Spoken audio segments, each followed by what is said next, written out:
Welcome dear students. आज हम पढ़ेंगे triangle law of vector addition. Last time हमने पढ़ा था addition of vectors which were collinear and non इंटीकोलिनर। तो नॉन कोलिनर के लिए हमें कैसे हमें ऐड करना है। सपोज मेरे पास है ये वेक्टर ए है, suppose this is vector B. अब ये दो वेक्टर्स जो हैं ये डिफरेंट डायरेक्शंस में हैं, तो इनको हम कैसे ऐड करते हैं।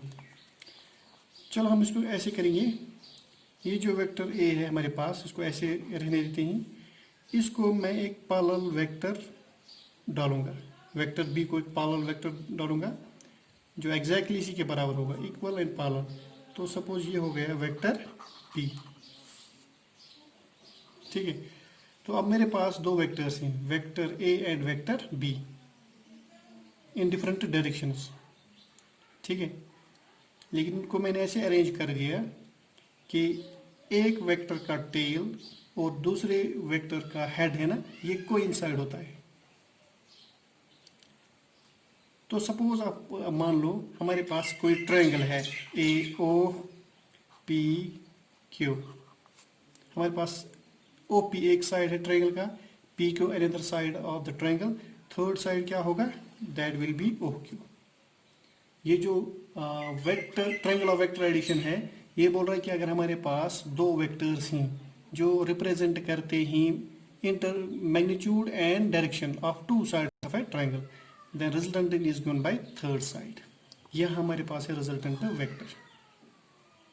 तो यहाँ पे हमारे पास जो रिजल्टेंट वेक्टर है वो किसके बराबर है, A vector plus B vector.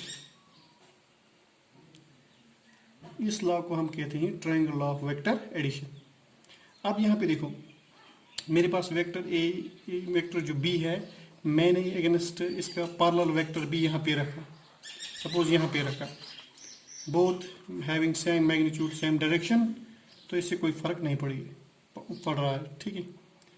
इससे कोई फर्क नहीं पड़ेगा। यहाँ अगर इस वेक्टर ए को मैं पीछे खींचूँ, यहाँ से मैं ड्रा करूँ, ठीक है, मैग्नीट्यूड यही रहेगा, डायरेक्शन भी यही रहेगी, तो इससे वेक्टर में कोई चेंज नहीं आती है।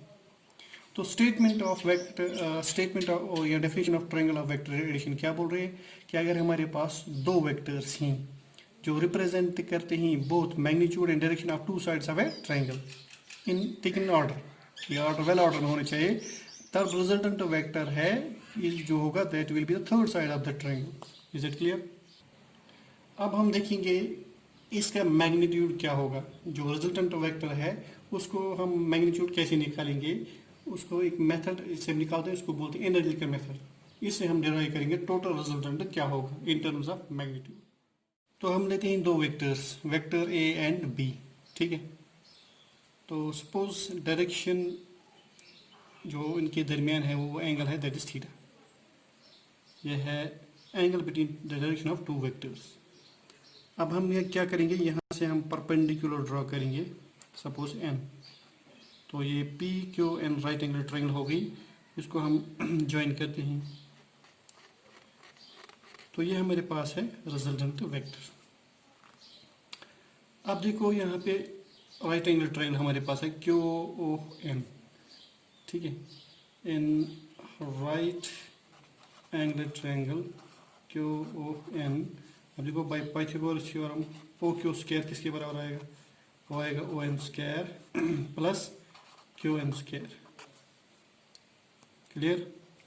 अब ओ क्यू स्क्वायर इज, अब ओ एन हमारे पास है O P plus P N, O P plus P N square plus Q N whole square, ठीक है। अब देखो हमारे पास है right triangle Q P N, हमारे पास है right triangle Q P N right angle at N. हमारे पास ये क्या है, बी वेक्टर है, ये पी क्यू का मैग्नीट्यूड वेक्टर बी का मैग्नीट्यूड है, ठीक है, ये इसका एंगल है। तो अब यहाँ पे बताइए कॉस थीटा किसके बराबर आएगा, cos theta will be base और hypotenuse P Q. So P Q किसके बराबर आएगा, पी एन किसके बराबर आएगा, P Q cos of theta. Clear. तो ये पी एन जो है, पी एन ये हो गया पी क्यू, ये बी की वेक्टर के बराबर था, मैग्नीट्यूड ऑफ बी वेक्टर है, कॉस ऑफ थीटा। ठीक, इसमें से आप साइन थीटा निकालिए। साइन थीटा किसके बराबर होगी? परपेंडिकुलर क्यू एन और हाइपोटेन्यूज पी एन। तो क्यू एन आएगा P N, sorry it is P Q, perpendicular divide by hypotenuse P Q. So P Q sine of theta. Q N जो हमारे पास है वो किसके बराबर आएगा? P Q, that is B में बी साइन ऑफ थीटा। तो हम इसको पुट करते हैं इसमें। ठीक है, ये जो ओ क्यू है, ओ क्यू क्या कर रहा है? रिप्रेजेंट करता है मैग्नीट्यूड ऑफ आर। तो हम लिखेंगे मैग्नीट्यूड ऑफ आर, इसका स्क्वायर जो ओ क्यू स्क्वायर था, ये किसके स्क्वायर है? O P square. अब देखो हमारे पास है ओ पी, इसकी लिमिट किसके बराबर है? Magnitude of A, that is A magnitude of A plus what is P N. अब पी एन हमारे पास है magnitude of B cos theta, इसका स्क्वायर। ठीक है, plus Q N square B sine theta whole square. तो इसको हम सॉल्व करते हैं। सीधा लिखिए आर स्क्वायर, ये हो गया a plus b whole square, a square plus B square cos square theta plus 2ab cos of theta. इसको सॉल्व करने के बाद अब इसका क्या आएगा? B square sine square theta. इन दोनों को हम ऐड करते हैं। आर स्क्वायर किसके बराबर आएगा? R square will be A square plus B square cos square theta plus B square sine square theta, B square of common निकालिए इन दोनों में, plus 2ab cos of theta. अब ये किसके बराबर है? 1 के बराबर।